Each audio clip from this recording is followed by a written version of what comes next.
Quando a gente se envolve com uma pessoa, a gente pensa, muitas vezes, né, em casamento. Mas quando a gente se casa, a gente não pensa em divórcio, não adianta. E na grande maioria das vezes, quando isso acontece, a gente não sabe como agir. E nem tão pouco que existem algumas fases do divórcio que a gente inevitavelmente tem que passar. Mas para a gente conhecer principalmente, não só que fases são essas, mas como que a gente pode aprender a lidar e vivenciar melhor cada fase da vida da gente, não só o divórcio entra aqui, a gente recebe Micaela Saban, que é psicóloga. Seja muito bem-vinda. Muito obrigada, Kátia. É um prazer estar aqui com você. Todo nosso. Agora, a gente não casa esperando que vai se separar. Não, realmente não.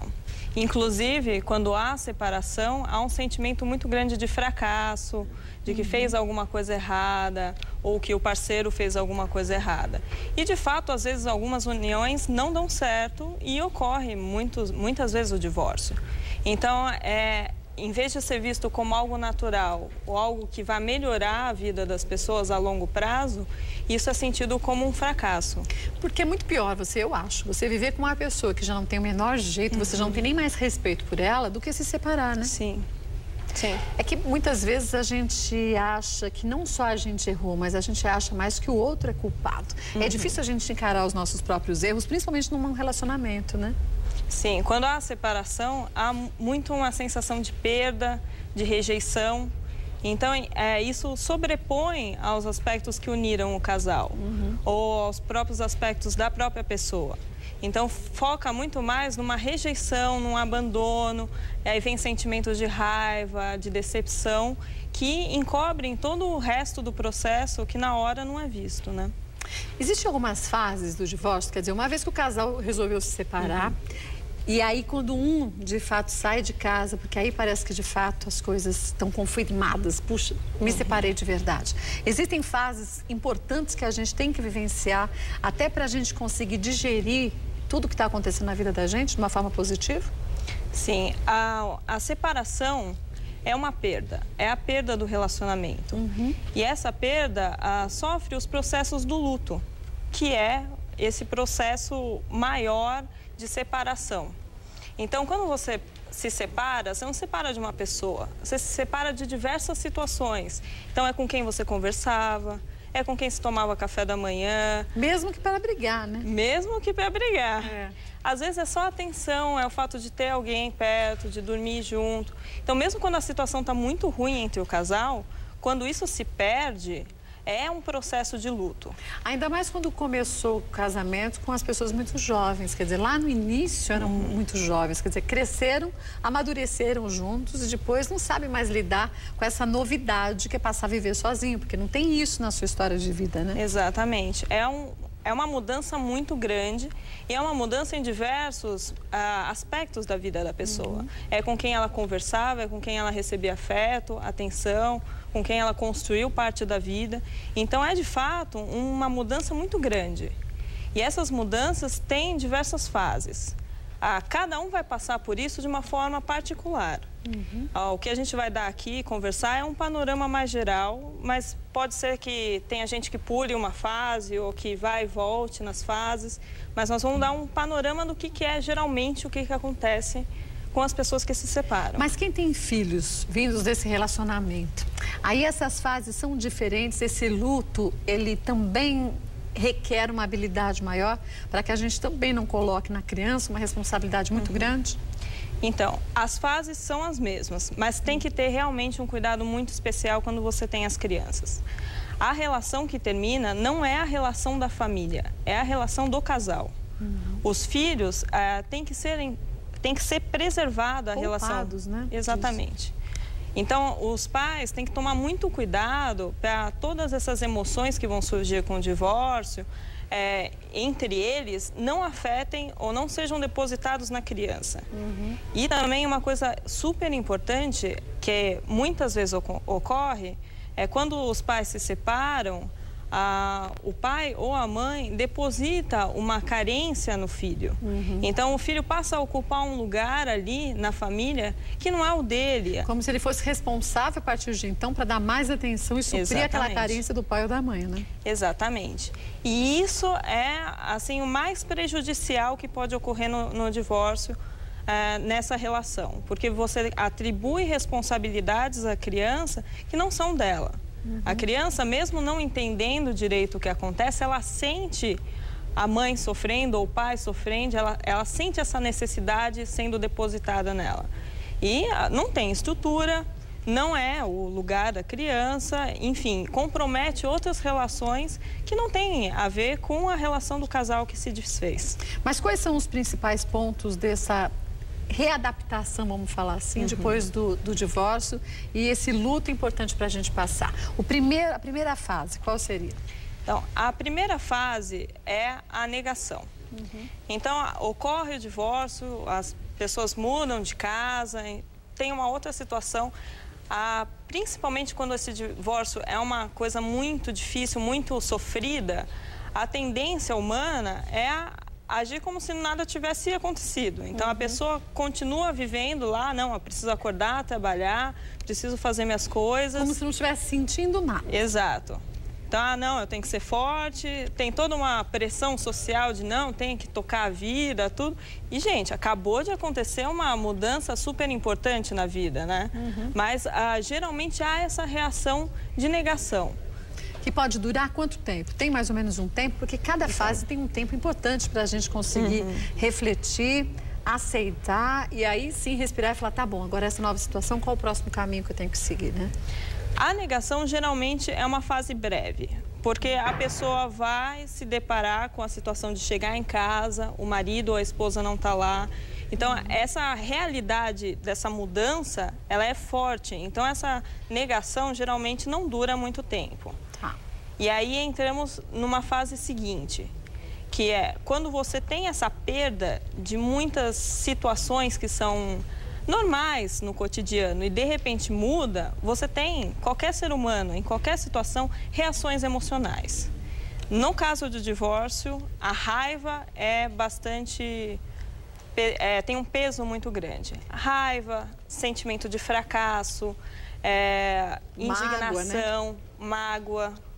Então, essa série de sentimentos mais agressivos nesse ponto surgem nessa hora. Então, a coisa não está como eu gostaria, sabe? Mas se teve uma traição no meio desse caminho, aí essa raiva, essa mágoa passa a ser triplicada, Sim. né? Nesse ponto, aqueles que sofreram adultério é realmente um momento bem difícil. E se tem filhos, volto a dizer, esse é um momento que a criança não tem a ver com isso. O pai ou a mãe dela teve a vida dela, não traiu o filho, traiu o companheiro. Isso. A próxima fase qual seria? Então, depois da raiva, desse momento, quer dizer, tudo bem, às vezes demora mais para passar por algumas pessoas, né? Não é tão rápido quanto a primeira fase. Você está entendendo, né? Como que é. Porque aí muitas vezes a gente precisa de ajuda, mas aí você precisa perceber que você sozinho, você não consegue resolver isso. E aí que muitas vezes a gente percebe a dificuldade que todos nós temos de encarar a realidade. Puxa, eu sou impotente nessa situação, eu não consigo resolver sozinho, vou buscar uma ajuda de um profissional. Então, muitas pessoas conseguem se virar, tem um apoio social, tem uma família, não, né? E muitas não. E às vezes também, mesmo quando tem todo esse suporte, é importante, como que você sabe se você precisa de uma ajuda profissional? Se está interferindo no seu trabalho, se está interferindo na sua relação com os filhos, isso é o fundamental. Se está interferindo em outras áreas da sua vida. Então, aí está na hora de você procurar um profissional para auxiliar nesse processo. No próximo processo, qual seria? Depois dessa parte mais difícil, eu acho, né? Tem outras também aí. Piores? Oh, meu Deus. Não é fácil, não é um processo de mudança fácil. Depois que passou a raiva e, assim, o sentimento, todas essas reações emocionais, quanto mais você deixar fluir, melhor. Porque ele tem uma curva, ele surge, aí tem um pico que você acha que você vai explodir de raiva e depois o corpo naturalmente se acalma. Se a pessoa fica, não, eu não devia estar me sentindo assim, ou indignada, isso, né? E remoendo, ela fica nesse período de auge, de raiva e de reações emocionais por muito mais tempo. Não é mais ou menos o que acontece com o luto? Sim. Quer dizer, quando morre alguém na família, ou principalmente quando uma mãe enterra um filho, que aí é uma ação que não é natural, não é o que ninguém espera. Eu acho que as fases são muito parecidas também, né? São muito. É todo o processo de mudança em que envolve grandes perdas. Você vai ter essas fases.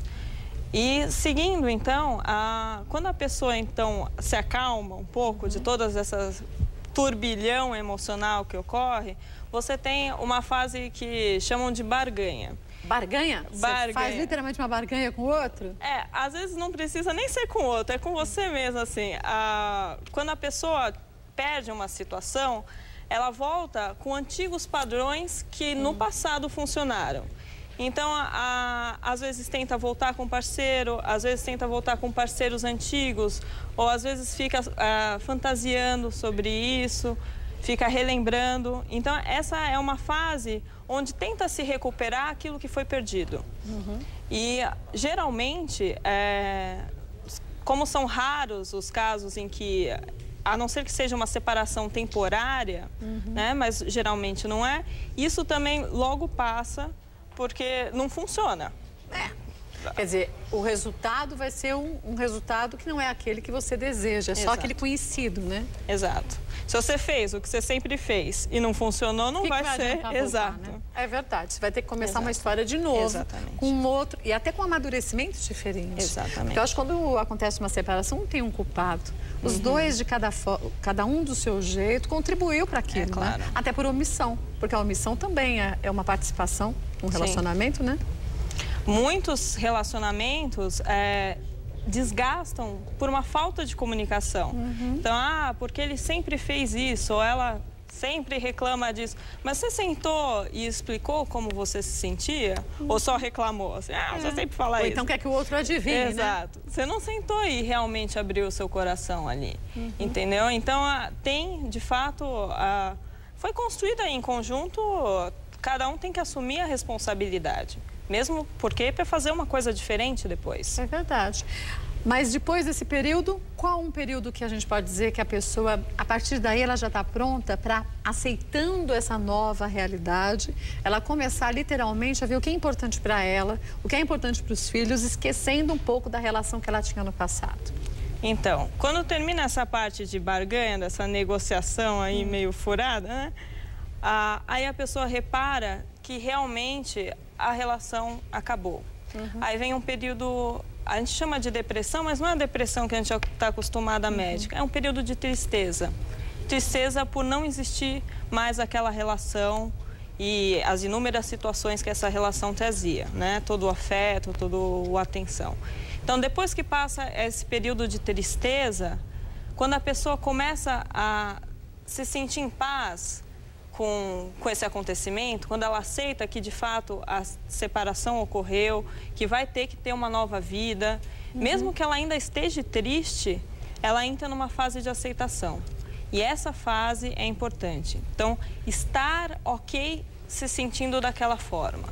Então, não precisa necessariamente a pessoa estar bem, feliz, animada, nada disso. Mas ela aceitar que ela está triste, que perdeu realmente uma coisa significativa, que se ela está ok nessa parte emocional, com os pensamentos e sentimentos dela, aí ela consegue, em vez de investir toda essa energia em ficar remoendo, ficar presa, ela consegue observar outras áreas da vida dela, consegue redescobrir. E direcionar essa energia para uma outra área que ela pode também, não digo substituir essa do relacionamento, mas pelo menos momentaneamente esquecer aquela e a ênfase é para essa. E depois a gente, quando a gente está mais seguro, poder abrir o leque de novo, né?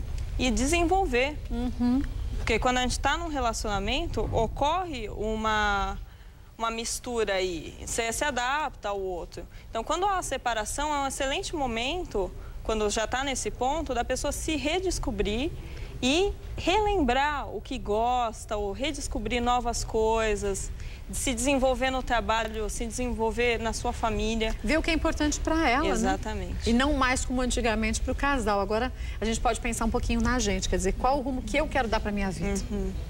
E aí, essa hora é importante, até pra gente, como você disse, se redescobrir, porque no meio de tantos anos, muitas vezes, de um casamento, a gente não sabe mais até onde sou eu e até onde é o outro. Vira tudo uma coisa só, né? E nesse momento, que você está fortalecendo a sua individualidade, você vai se tornar mais completa e direcionar um novo relacionamento muito melhor. Porque você está se conhecendo melhor e vai ter opções melhores. Quando muitas vezes o que as pessoas fazem é ultrapassar algumas dessas fases, assim, tá bom, um amor esquece o outro. E aí você vai atrás de um novo relacionamento, como se esse novo relacionamento faria você substituir o que você teve e você esquece tudo que já aconteceu. Quer dizer, é muita responsabilidade para uma outra relação que vem no momento errado, né? Sim, não quer dizer que isso não possa ocorrer com sucesso algumas vezes, mas é mais difícil. É mais difícil porque você deposita no outro toda a frustração, os medos que vem de uma outra relação, que você era diferente também, entendeu? Esse período de passar por esse luto, elaborar, perceber, sofrer, se recompor, é extremamente importante para você descobrir também o que você quer agora. É verdade. Que você queria, sei lá, 20 anos atrás, já não deu certo. Então, não é fazendo a mesma coisa, engatilhando, que vai dar certo. E mesmo assim, às vezes, a gente precisa parar e falar, puxa, eu estou sentindo isso, eu preciso, de fato, deixar essa emoção aflorar. A gente tenta controlar, muitas vezes, a emoção, né? Sim. Eu não posso estar triste, eu tenho que estar feliz. Mas, gente, não adianta. A gente pode sorrir com os lábios, mas a gente não sorri com a alma, não sorri com os olhos. E aí a gente está se enganando. E a gente, às vezes, não se permite sentir um pouco de tristeza, um pouco de, sei lá, de raiva, às vezes. Faz parte da vida de todos nós, né? Esse se permitir é essa aceitação. Sabe? Realmente, gente, você perdeu um relacionamento significativo, chora, sabe? Claro. Não é, não, segue em frente, amanhã frente, eu já tô ótima. Não é assim. E você se permitir isso é o que faz as suas emoções virem e irem embora. Se você não permite, você continua aqui disfarçando, mas você continua aqui em cima.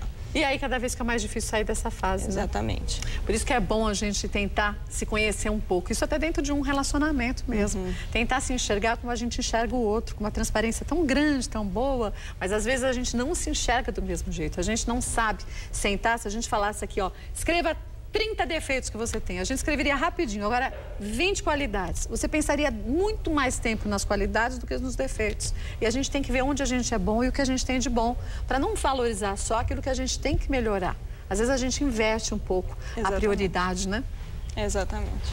Mas a gente vai aprender aos poucos, eu digo aos poucos, porque isso aqui é uma vivência, é uma vida para a gente aprender, mas passo a passo a gente vai concretizando e ainda mais com a ajuda da Micaele Saban, que é psicóloga e volta mais vezes. Por sinal, se você quiser anotar o e-mail dela, é micaele.saban@yahoo.com.br. Obrigada mais uma vez, viu? Muito obrigada. Mais vezes. Muito bom. Tchau, tchau. E você sabe que às vezes a gente não pensa, né, que a gente precisa passar por algumas fases como essa. E o luto, às vezes, é importante num relacionamento, fim de um relacionamento, a morte de algum ente querido, fim de algo que a gente muitas vezes está acostumado e que aí a gente tem que tomar um rumo diferente na vida, né? Bom,